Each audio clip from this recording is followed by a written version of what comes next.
வேலவனை காண்கையிலே விழிவோரம் கண்ணீர் பெருகிடுமே. கந்த சஷ்டி கவச்சம் போதுவோர்க்கு கந்தன் கருணை என்றும் துணை வருமே. பங்குனி உத்திர நாளினிலே உனை நினைந்தே காவடி சுமந்து வந்தோம். புன்னகை புரியும் ஷண்முகனே உன் சன்னதி தேடி ஓடி வந்தோம்.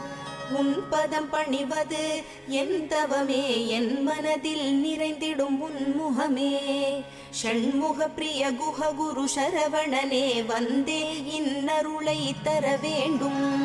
தென்பழனி மலையில் ஆண்டி முகம், சென்னி மலையில் முருகனின் கருணை முகம். மன ஆறுதல் தந்திடும் ஆறு முகம், தருவாய் பக்தருக்கு 100 வரும். கோதையர் இருவர் மலை மேலிருக்க, திருமுருகனும் எழிலாய்